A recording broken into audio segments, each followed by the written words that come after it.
Ассалаумағалейкум, 31-ші арнаның тікелей эфирінде Информ бюро бағдарламасы. Әріптестерімнің бүгінгі әзірлеген ақпараттар легімен таныс болыңыздар. Украин депутаттары орыс тіліне мемлекеттік мәртебе бергісі келген әріптестерінің бетін қан жоса қылды. Қазақстан парламенті тіл үшін осылай күресеме. Тауық ұрлағандар неге түрмеге түсет, ал миллиондап жегендер неге рақымшылық кілігет? Әлде аз отыру үшін көп жеу керек пе? Еліміздегі 300 мың шаңырақтың неге баласы жоқ? Дәрігерлер бедеуліктің 5 себебін атап отыр. Ойыншық бояуында формальдегидтің көп болуы ракқа келіп соғама. Осы және өзге де жаңалықтар алдағы жарты сағатта. Украина Радасының депутаттары орыс тіліне кейбір аймақтарда мемлекеттік мәртебе бергісі келген әріптестердің бет-аузын қанға бояды. Оппозициялық блок өкілдері, егер бұл заң қабылданатын болса, парламент ғимаратын өртеп жіберетіндіктерін мәлімдеді. Заң жобасы Украина президенті Януковичтің сайлау кезінде орыс тілінің деңгейін көтерем деген уәдесінен кейін туындаған. Бұл заң жобасы парламент осымен 5-ші рет талқыланып отыр. Соңғы рет ол былтырғы наурызда талқылаудан өтпей қалған. Жобаның негізгі ұстанымы Украинаның 14 аймағында орыс тілін украин тілімен қатар мемлекеттік түрде қолдану. Тіпті заңда украин тілін қолдану міндетті емес деген де баптар бар. Бұған қарсы шыққан оппозициялық фракция депутаттар әуелі мінберді басып алып, артынан төбелес шығарған. Төбелестің соңы бірнеше депутаттың ауруханаға түсуімен аяқталды. Бұған дейін Рададағы оппозиция Юлия Тимошенконы соттайтын кезде оны қорғап дәл осылай қиян кескі төбелеске барған. Украин ұлтшылдарының Ресей ықпалына қарсы саяси қозғалысы 2004 жылғы түрлі түсті революциялар кезінде шарықтау шегіне жетіп, Ющенко-Тимошенко блогының жеңісімен аяқталған. Ал қазақ зиялы қауымы кедендік одақ жағдайында қазақ тілінің өркендейтінінде мүлде сенбейді. Керісінше Путин билігі тұсында Қазақстанға Ресей ықпалы одан сайын күшейе түседі дейді қайраткерлер. Ал халық мүддесін қорғауға тиіс Қазақстан парламенті ұлттық мәселеде Украин Радасы сияқты күрес ала ма? Ешқандай күрес алмайды. Өйткені біздің депутаттарымыз сондай жігерсіз, сондай намыссыз, бізде қажеттілік тумай, еш уақытта қазақ тілі мәртебесі көтерілмейді. Қажеттілік тудыру керек. Сонда ғана мемлекет тіл бола алады. Ақын Темірхан Медетбектің айтуынша, Қазақстанда 80% халық қазақша сөйлейді деген жалған сөз. Оның айтуынша, билік қазақ тілін қолға алмай, ештеңе өзгермейді. Ал жазушы Герольд Бельгердің пікірінше, қазақ депутаттары тіл мәселесін парламентте қоя алмайды да қоймайды. Оған депутаттардың өресі жетпейді, түсінігі тар. Сондықтан олардан ешқашан үміт күтуге болмайды дейді жазушы. Соңғы санақ нәтижесі бойынша Қазақстандағы халықтың 70% қазақша сөйлейді. Алайда көптеген мемлекеттік органдар істі қазақ тілінде жүргізуге құлықсыз. Бірнеше министр қазақ тілінде мүлде баяндама жасай алмайды. Ал тәуелсіздік алғалы парламентте тек 2 заң ғана қазақ тілінде қабылданған. Қалғаны аударма. Ал қазақтың аты жөнін қазақша дұрыс жазу үшін мемлекеттік органдар бір-біріне соғыс жариялады. Құжат мәселесімен ең көп жұмыс істейтін халыққа қызмет көрсету орталығы мамандарының айтуынша, тілдің қателігі ең бірінші АХАЖ бөлімдерінен басталады. Ондағылар бала дүниеге келгенде оның атын орыс әріптермен толтырып тастайды екен. Халықтың аты жөнін неге тек қазақ тілінде жазбайды, болмаса басқа орыс әріптерін кіргізбейді. Әсіресе бізде кездесіп жатқан ең үлкен кемшілік сол біздің қазақ әріптерін қолданбай, орысша жазаттағы артынан соған байланысты қателіктер туып жатады. Олардың айтуынша, баланың аты жөнін туу туралы куәлікте қазақша дұрыс толтырмаса, оның өмір бойы барлық құжаттары кеңестік заманның қалдығынша орысша нұсқамен толтырылады.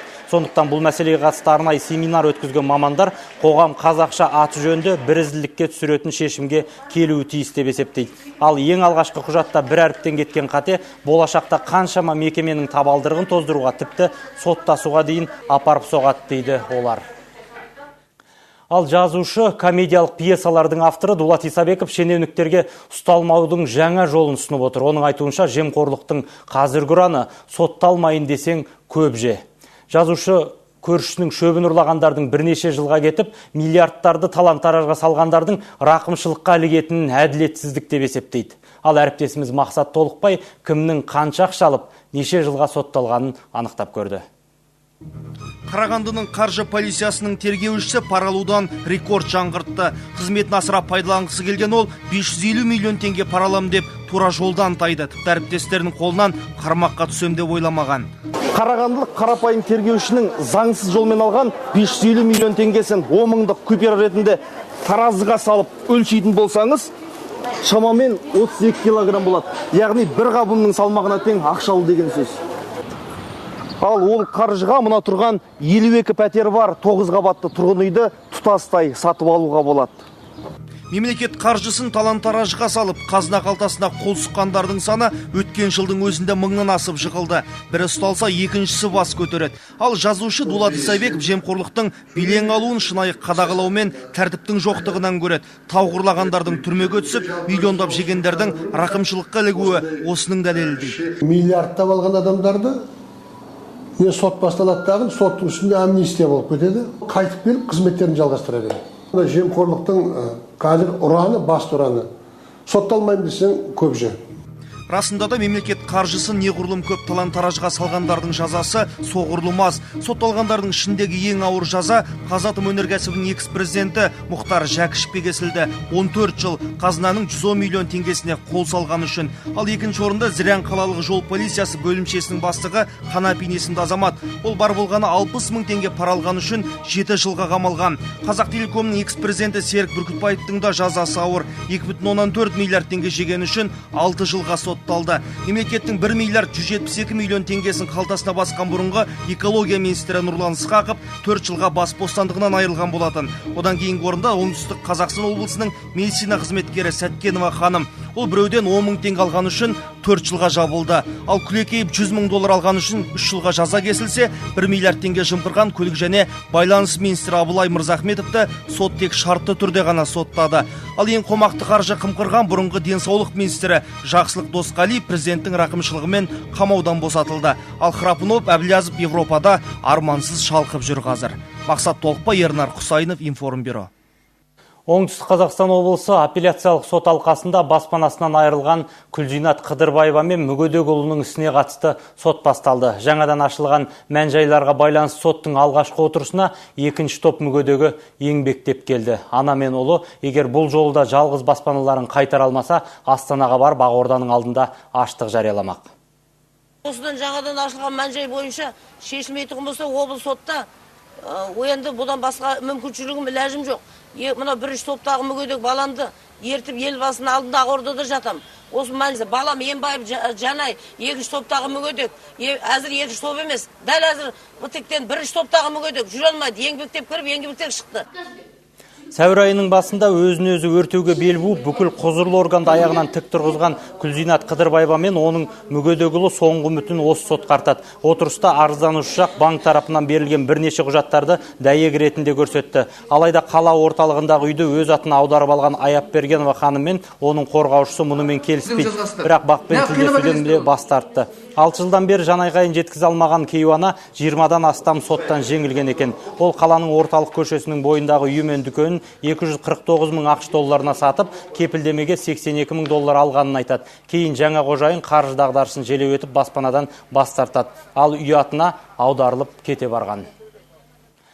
Ал МММ қаржы пирамидасына ақшасын салғандар салымшы емес демеушілер. Оларға тексеру жүргізген прокуратура салымшылардың барлығы қаржыларын материалдық көмек ретінде аударған дейді. Қадағалаушы орган қаржы пирамидасының ақша жинаумен айналысатын адамдарының анықталғанын жеткізді. Дегенмен салымдар көлемі күн санап артып келеді. Тергеу амалдарына байланысты әзірге күдікке ілінген азаматтардың аты жөндері құпия болып отыр.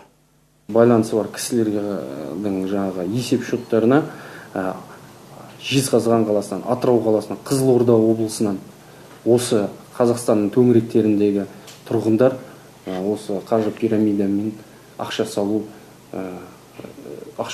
іске асырып жатыр. Ақша салу көлемі 15 мыңнан 2,5 миллион теңгеге дейін салынып жатыр.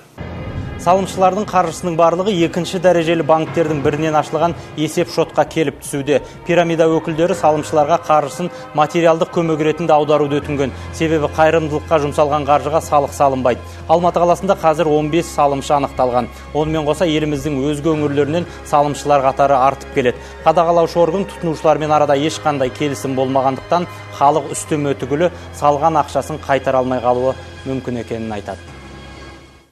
Қазір ойнауға болмайтын ойыншықтар көбейіп барады. Ал мамандар заңсыз келген, сатуға рұқсаты жоқ ойыншықтардың адам ағзасына зиянды екенін анықтап отыр. Әртүрлі сауда орындарынан 230 дана ойыншыққа сараптама жасағанда 22 ойыншық ойнауға мүлдем жарамайтын болып шықты. Ал әзірге мұндай заңсыз тасымалданатын ойыншықтардың сауда орындарына түсуі тыйылмай отыр. Ойыншықтардың көбісі сертификатсыз және балалар денсаулығына қауіпсіз документсіз келе жатқан ойыншықтар көп. Әсіресе мына Қытай, Өзбекстан республикалары. Кішкентай құрбысындай қадірлеп бірге ойнап бірге ұйықтайтын қуыршағының балалар қаншалықты зиян келтіріп жатқанын білмейді. Сондықтан бауырына басқан қуыршағын бір елде ажыратпайды. Бірақ ойыншық бояуының құрамындағы формальдегидтің көптігінен оны қол ұстағанда бояуы қолға жұғып қалады. Ал баланың қолын аузына салуы әбден мүмкін. Мамандардың айтуынша формальдегид ол өткір иісті түссіз газ. Адамның орталық жүйке жүйесіне, ағзасына, тыныс жолдары мен терісіне, көзіне кері әсер етеді. Бұның соңы рак ауруына алып келуі де ғажап емес дейді мамандар. Ал елімізде 300 мыңға жуық отбасы бала сүю бақытынан айырылып отыр. Бірақ ешкім ешқашан баладан үмітін үзген емес. Артымда тұяқ қалсын деген атана дәрігерлермен қоса халықтық емге де көп жүгінеді. Әріптесіміз мамандар мен халық емшілерінен бедеуліктің себептерін біліп қайтқан еді. Туа біткен хромосомдық аурулар, аналық безіндегі қабынулар, бірнеше рет қасақана түсік тастау, екі түтіктің болмауы, медицина мамандары бедеуліктің басты себептер ретінде осыларды атайды. Сонымен қатар мықынға түскен джинсы киімдеріне әуес, белдерін ашық тастап, кіндіктеріне суық тигізіп алған қыздардың да балалы болу қиын дейді дәрігерлер. Ал ең бастысы жас қыздардың бедеулікке ұшырауына аналары жауапты. Ең бірінші міндет анасына жүктеледі қыздың. Қыз 13 жасқа дейін анасы қалай дамып отыр, соны бақылау керек қыз баланың. Одан кейін ең бірінші жыныстық белгілері қалай пайда болды. Соның барлығын. Ал жастар бедеулікті тек қыздардан емес, ер азаматтардан да іздеу керек деген пікірде. Себебі күн ұзақ қозғалмай, теледидардың алдында жатып, фастфуд сияқты құрғақ тағамдар жейтін ер азаматтардың көбі белсіздікке шалдыққан. Тек қана әйел адамның бедеулігін емес, ер адамның бедеулігін қарастыру керек. Әйелдің кінәсі бар ма, жоқ па, онда ешқандай шаруашылық. Ер азамат өзін әрқашан саумын, мен кереметпін, мен еркекпін. Яғни ол жаңағы врачтың алдына барып, дәрігердің алдына барып тексерілуге намыстанады. Ал алыс ауылдарда тұратын келіншектер гинекология саласындағы жаңа жүйеден гөрі әулиелердің басына түнеп, халық емшілеріне жүгінеді. Олар құмалақ салып, таспиқ тартып, бедеуліктен әп-сәтте құлан таза айықтырып жіберем дегендерге илануда. Жастар көп, көтермей жүргендер көп. Алда 7-8 жыл көтеріп атқан адамдар бар қазір бізден. Көбінесе біз пайдаланатынымыз қасиетті сулар бар, соған суға түседі. Сосын өшеден алтын ине салып, сол массаж жасап, сонымен арқылы көтеріп отыр көп кісілер. Гинеколог дәрігерлердің пайымдауынша туа бітті бедеу әйелдер жоққа тән. Бірақ жастайынан денсаулығына дұрыс күтім жасамай, аяғынан, белінен өткен суықтың кесірінен түрлі ауруларға шалдығады. Болмаса жыныстық жолмен жұғатын түрлі инфекциялық дерттердің залалы көп. Осылайша жастайынан өмірге келгендігі басты парызы ана тану екенін ұмытқан. Болмаса жете мән бермеген қыз бала тек сурағаттық аналардың көмегіне жүгінуге немесе бала асырауға мәжбүр болады. Жания Өсерқұл, Тегенбек Арстанов, Айбек Көсенбаев, Қайрат Әкімбаев, Информбюро, Алматы, Қызылорда. Статистикалық деректер бойынша Қазақстанда жылына 160 мың шаңырақ көтерілсе, соның 17% бала күтумен болады екен. Назар аударатын мәселе. Алда көретіндеріңіз. 11 жыл бойы үздік оқыған оқушыларға берілетін алтын белгі сатылама, оның құны қанша? Оңтүстік Қазақстан облысының оқушылары келесі жылы оқуға барудан неге бас тартып отыр? Бізбен бірге болыңыздар. Бүгін еліміздің 164 мың түлек үшін соңғы қоңырау соғылды. Олардың 121 мыңы ұлттық бірыңғай тест тапсыратын болады. Ал биыл алтын белгіден үмітті мектеп бітірушілердің саны 6 мыңға жеткен. Олардың 4-еуі Алматы облысы Қарғалы ауылындағы гимназия түлектері. Биыл бірінші рет мектеп бітірушілерді қанат қақтырғалы отырған білім ордасының ұстаздары алдағы білім саясына балаларымыз сақадай сай дейді.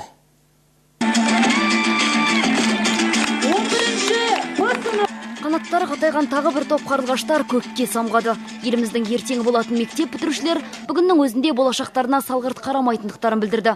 Bir қызығы биылғы түлектердің таңдауы техникалық мамандыққа түсіпті.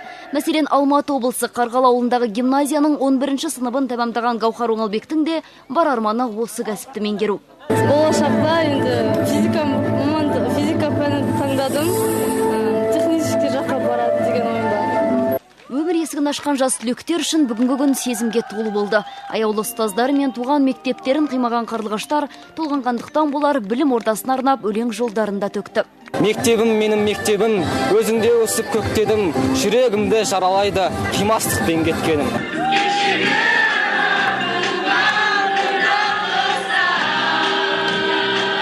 Мектептегі соңғы оқу күніне 11-ші сынып оқушылары аса мұқият дайындалыпты. Мұғалімдеріне деген алғыс сөздер айтып, ән тарту етті. Әрбір шәкірттің баласындай көретін сынып жетекшілері де қимастық сезіммен жүр. Мұғалімдердің бар арманы шәкірттеріміз алдағы білім сынағында жоғары нәтиже көрсетсе дейді. Әрбір шәкіртім 100-125 балдық деңгейді көрсетсе, мен үшін, ұстаздары үшін үлкен алғыс. Алматы облысы Қарғалы ауылындағы 3 тілді тереңдетіп оқытатын гимназиядан 45 оқушы бітірді. 4 түлек алтын белгіден үмітті. Дегенмен гимназия директоры барлық талапкерлерімізді қажетті деңгейде білім сайысына дайындадық дейді. Мектепшілік шаралар бізде осы балалардың дарындылығына байланысты көптеген шаралар бізде жүргізілді. Жаңа енді өздеріңіз естідіңіздер, мына Мамедова Маулида алтын медаль иегері. Жаңағы биылғы жылы бірінші орынға ие болды. Пән мұғалімі Рисалат Құрбанова. Одан кейін физика пәні бойынша да жаңа алтын медаль иегері болып біздің осы гимназиядан оқушымыз шықты.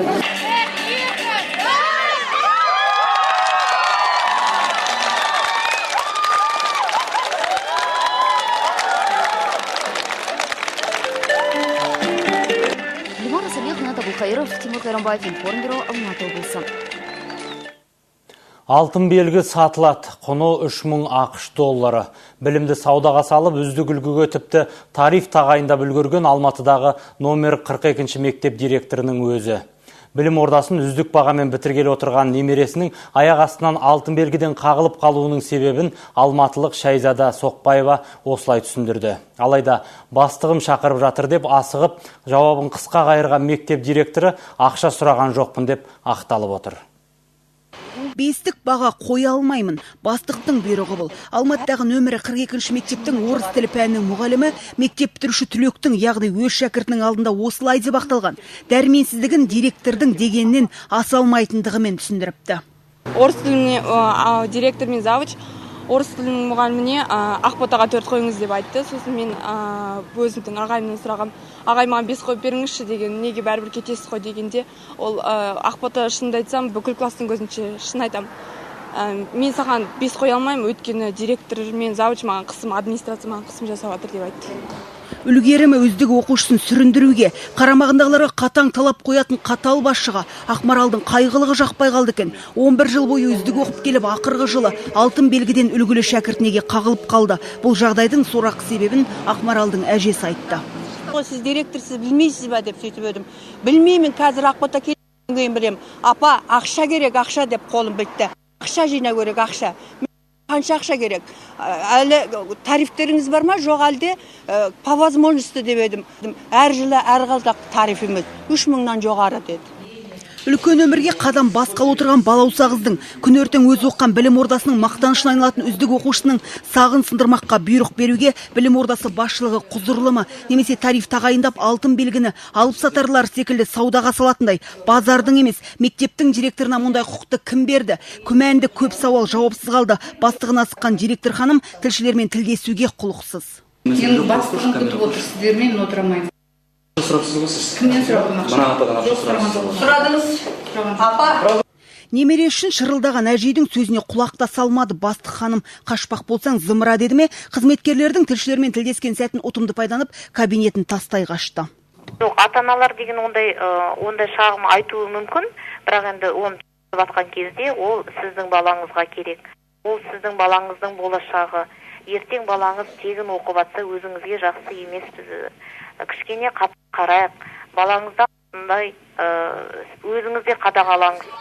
Сондай арнамызға республиканың түкпір-түкпірінен ата-аналар хабарласуда. Олар ұлағатты ұстаздар шәкірттерін тестке қатыспаймыз деген қолхат жазуға мәжбүрлеп жатыр деген мазмұнда шағымдарын қалдыруда. Бұл деректерді анықтауды келесі аптаның еншісіне қалдырдық. Ирина Савитжанқызы, Азамат Жаныспаев, информбюро 31-ші арна, Алматы. Ал оңтүстік Қазақстан облысы Сайрам ауданына қарасты Айкөл ауылының тұрғындары оқу жылының аяқталуын басқа себеппен асыға күтті. Өйткені тек осы кезде ғана олар баласын бауырына баса алады. Ашынған жұрт балаларының тірі жетім кебін күйіп жүргеніне наразы. Мектеп жасындағылар қаладағы алыс жақын ағайынның үйін паналауға мәжбүр. 50 жыл бойы осы азаптан құтылмаған жұрттың жағдайын тілшіміз біліп қайтты. Айкөл ауылындағы бастауыш мектептің сыйқы осы. Қирағалы тұрған ауылдағы жалғыз шамшыраққа биыл 50 жыл. Мектепте бар жоғы бір сынып бар, онда 4 класс бірге отырып білім алады. Қабырғасы қайысқан қара шаңырақ көктемгі су тасқыны кезінде үгітіле бастаған. Балалар білім алатын жерде құрт-құмырсқа мен қауіпті кене өріп жүр. 50 жыл болған мына мектепке. Бұл мектепті қанша өзімізше қарапайым қалыпқа ремонттағанбыз, бірақ сырты бүтін, іші түтін болып тұрған нәрсе. Былайша айтқанда, қазіргі ең қауіпті кене жағдайы отыр. Бұл мектеп 13 оқушысы үшін алтын бесік. Қалған балалар ата-ананың көзі тірісінде жетімнің кебін киіп, алыстағы ағайынды паналауда. Балаларының маңдайынан сипаудан аңсаған ата-ана әбден ашынған. Балдарымыз ба қалада оқығаннан кейін қандай тәрбие болады, қандай не болады, ол өз үйінде болмайды. Бір жерге барғаннан кейін ондай неғылап жақсы жүре алмайды да, өрді жақсы жаңа екелей алмайды да. Жүрет сүмірейіп. 2 және 4 сыныпта бірге білім алатын Аружан мен Дариғаның анасы үлкен қызын көрмегелі жарты жыл болған. Биыл 4 сыныпта бітіргелі отырған Аружан білімін жалғастырудан бас тартуда. Анасын тастап туыстарының үйін жағалауға келіспей отыр. Оның үстіне қамқоршы болып отырған тағы бір баласын жіберер туыс та жоқ. Айында жылында бір барып хабар аламыз. Әйтеуір ақша қарның тоқ па? Қолыңда ақшаңдар ма? Болды. Мектеп директорының халықтың жанына батқан жайды жырлап қақпаған есігі қалмаған. Ең болмаса 9 сыныпқа дейін оқуға болатын білім ошағы ауадай қажет дейді ол. Ешқандай да жағдай жоқ. Ешқандай да. Былтырда ғана жаңағы бір компьютер берілген екен, және 13 жаңа партасы берілген, одан басқа ештеме жоқ бұл мектепте. Ауылда мектеп жасындағы 200-ге жоқ бала бар, ал билік болса бұл ауылда мектеп ашуға бала саны жетпейді деп отыр. Қазіргі таңда мектеп жанынан қосымша сынып бөлмелерін салу, немесе жаңадан мектеп тұрғызу, ол мектеп құрылысын жүргізу мектептегі бала санының аздығына байланысты қажеттілік тудырмай отыр. Сондықтан бұл жақта жоғарыда мектеп салынады деген салынуға негіз жоқ. Айкөл тек сайлау кезінде ғана еске түседі. Онда да тек уақытша. Сайланып болған соң депутаттар да билікте ауылды ұмытады. Ал Сайрам ауданындағы 104-ші мектептің ішінде Айкөл ең соңғы орында. Аида Боранбай, Мира Сүлеймен, Алмаз Бейсенбеков, Информбюро, 31-ші арна. Ыстықкөлге сапарға баратын туристерді қырғыз армиясы қалай қорғамақ? Мәселенің анығы бірер минуттан соң. Бүгінгі осы. Жаңалықтардың жазбаша нұсқасы 3W31 KZ сайтында. Аман сау болыңыздар.